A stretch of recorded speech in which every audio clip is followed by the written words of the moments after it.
10 ஆண்டுகளுக்கு பிறகு பதிவாகும் வாக்குகள் எதிர்பார்ப்பை எகிர வைக்கும் காஷ்மீர் சட்டமன்ற தேர்தல். ஜம்மு காஷ்மீருக்கு சட்டமன்ற தேர்தலில் முதற்கட்ட வாக்குப்பதிவு நடந்து முடிந்திருக்கிறது. ஜம்மு காஷ்மீர் மாநிலத்தை பொறுத்த வரைக்கும் இந்தியா முழுவதும் உற்று நோக்கக்கூடிய மாநிலமாக மிக முக்கிய சட்டமன்ற தேர்தலாக இந்த தேர்தல் பார்க்கப்படுது. அதுக்கு காரணம் என்னன்னா, ஜம்மு காஷ்மீர் இந்தியாவோடு சேரும்போது அதுக்குன்னு ஒரு சிறப்பு அந்தஸ்து கொடுக்குறாங்க. அந்த சிறப்பு அந்தஸ்தை 2019ஆம் ஆண்டு சிறப்பு பிரிவு 370 மற்றும் 35A அப்படிங்கிறத மத்திய அரசு நீக்கிறாங்க. நீக்கப்பட்ட பிறகு அது 2 யூனியன் பிரதேசங்களாக மாற்றப்படுது. ஒரு யூனியன் பிரதேசம் பொறுத்த வரைக்கும் சட்டசபையெல்லாம் கலைக்கப்பட்டு 2 யூனியன் பிரதேசங்களாக மாற்றப்பட்டு அது ஜனாதிபதி ஆட்சியின் கீழே கொண்டு வரப்படுது. மொத்தம் ஜம்மு காஷ்மீர்ல பார்த்தோம் அப்படின்னா 90 சட்டமன்ற தொகுதிகள் இருக்கு. அதுல 3 கட்டங்கள் வாக்குப்பதிவுக்கான முதல் கட்ட வாக்குப்பதிவு முடிஞ்சிருக்கிறது. 2022 தொகுதி மறுசீரமைப்புக்கு பிறகு ஜம்முவில் 43 தொகுதிகளும் காஷ்மீர்ல 47 தொகுதிகளும் பிரிக்கப்படுது. ஆனா இதுல முக்கியமான விஷயம் என்னன்னு பாத்தீங்கன்னா, ஜம்மு காஷ்மீர்ல பாகிஸ்தான் ஆக்கிரமிப்பு காஷ்மீர் பல்டிஸ்தான் அப்படிங்கிற ஒரு பகுதி இருக்கு. அங்க 24 தொகுதிகள் இருக்கு. அந்த 24 தொகுதிகளுக்கு இப்போ எலெக்ஷன் நடக்கல. அங்கு சர்ச்சைக்குரிய பகுதியாக இருக்கக்கூடிய காரணத்தால அங்கு தேர்தல் இல்லாம மற்ற 90 தொகுதிகளுக்கு மட்டும் தான் இப்போ தேர்தல் நடக்கிறது. மொத்தமாக 87 லட்சம் வாக்காளர்கள் இருக்காங்க. 2014ஆம் ஆண்டு தான் கடைசியாக தேர்தல் நடந்தது. 10 ஆண்டுகளுக்கு பிறகு தேர்தல் நடக்கிறது. 2014 கடைசியாக சட்டமன்ற தேர்தல் நடைபெற்றது போது மக்கள் ஜனநாயக கட்சி, அதாவது முக்தி முகமது சையத் தலைமையிலான ஜம்மு காஷ்மீர் மக்கள் ஜனநாயக கட்சியும் பாஜகவும் கூட்டணி அமைத்து ஆட்சி அமைக்கிறாங்க. 28 மக்கள் ஜனநாயக கட்சியும் 25 பாஜகவும் கூட்டணி அமைத்து ஆட்சி அமைக்கிறாங்க. அதற்கு பிறகு 2016 முப்தி முகமது சையத் மரணம் அடைகிறாரு. அதற்கு பிறகு அவர் மரணமடைந்த 5 மாதங்களிலேயே பாஜக மக்கள் ஜனநாயக கட்சி கொடுத்து வந்த ஆதரவை வாபஸ் வாங்குறாங்க. அதனால அங்கு ஆட்சி கலைக்கப்படுது. 2018 பாஜக விலகின பிறகு அங்கு ஜனாதிபதி ஆட்சி அமல்படுத்தப்படுது. 2019 அதுக்கப்புறம் சிறப்பு பிரிவு நீக்கிறாங்க. சிறப்பு பிரிவு நீக்கப்பட்ட பிறகு 2 யூனியன் பிரதேசம், ஒன்னு சட்டசபையோடு கூடிய காஷ்மீர், அப்புறம் சட்டசபை இல்லாத லடாக் அப்படின்னு 2 யூனியன் பிரதேசங்களாக மாற்றப்பட்டு அங்கு ஜனாதிபதியினுடைய பிரதிநிதியாக இருக்கக்கூடிய ஆளுநர் ஆட்சியின் கீழ் அந்த 2 யூனியன் பிரதேசங்களும் கொண்டு வரப்பட்டது. ஆனா அங்க தேர்தல் நடத்தணும், 2024க்குள்ள தேர்தல் நடத்தப்பட வேண்டும்னு உச்சநீதிமன்றம் உத்தரவிட்டாங்க. அதன் அடிப்படையில் இப்போ தேர்தல் நடந்துகிட்டு வருது.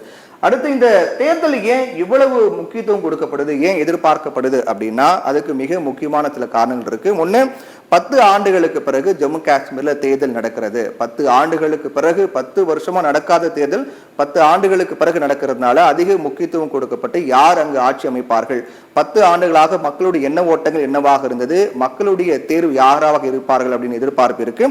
அடுத்து சிறப்பு பிரிவு 370 35A நீக்கப்பட்ட பிறகு நடக்கக்கூடிய முதல் தேர்தல். இந்த சிறப்பு பிரிவு நீக்கப்பட்டதற்கு எதிர்க்கட்சிகள் கடுமையான விமர்சனங்களை முன்வச்சிட்டு வராங்க, அதற்கு எதிர்ப்பு தெரிவிச்சுட்டு வராங்க. ஆனா மக்கள் அதை உண்மையிலேயே அந்த 370 சிறப்பு பிரிவு நீக்கப்பட்டதற்கு எதிர்ப்பா இருக்காங்களா, ஆதரவா இருக்காங்க அப்படிங்கிறது இந்த தேர்தல் முடிவில் தெரிய வரும். அப்படிங்கிறதுனாலையும் இந்த தேர்தல் அதிக முக்கியத்துவமா பார்க்கப்பட்டு வருது.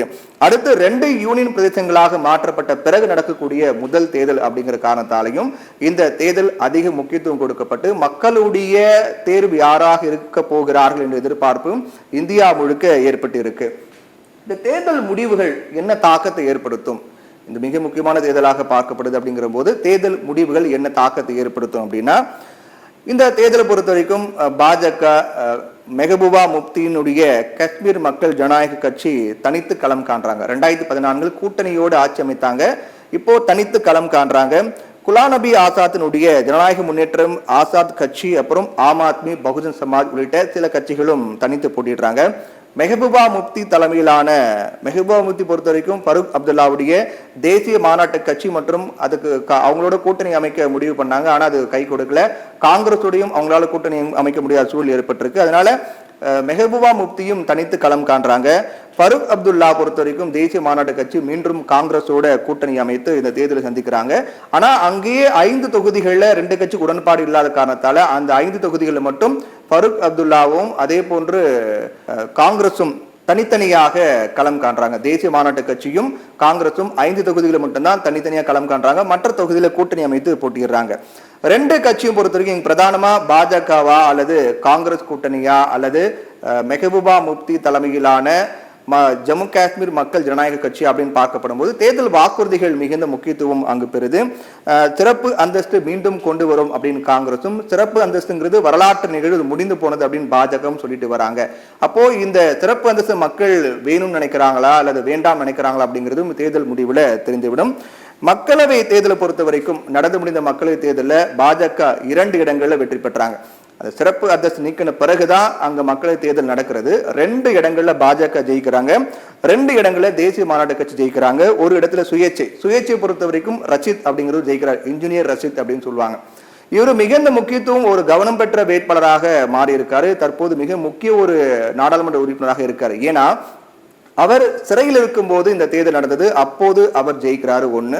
2வது அவர் போட்டியிட்ட இடம் பாராமுல்லா. அங்கு அவர் எதிர்த்து யாரை போட்டியிட்டார்னா உமர் அப்துல்லா எதிர்த்து போட்டியிடுறாரு. 2 லட்சம் வாக்கு வித்தியாசத்துல ஜெயிக்கிறார். அதனால இப்படியாக இருக்கக்கூடிய சூழல மக்களுடைய பதில் என்னவாக இருக்கு அப்படிங்கிறதுக்காக இந்த தேர்தலுடைய முடிவுங்கிறது மிகப்பெரிய தாக்கத்தை ஏற்படுத்தலாம். காங்கிரஸ் வெற்றி பெற்றால் அங்கு மீண்டும் 370 சிறப்பு பிரிவு கொண்டு வரப்படும் அப்படின்னும், பாஜக வெற்றி பெற்றால் அங்கு வேலை வாய்ப்புகள் உருவாக்கப்படும், 370 மக்கள் 370 நீக்கத்தை மக்கள் ஏற்றுக்கிட்டாங்க அப்படின்னு ஒரு முடிவு பெறலாங்கிற காரணத்தால தான் இந்த தேர்தல் முடிவுகள் மிகவும் எதிர்பார்க்கப்படுது. அதே போன்று பல தாக்கங்களையும் அரசியல் கட்சிகள் ஏற்படுவதற்கான வாய்ப்பு அதிகமா இருக்கு.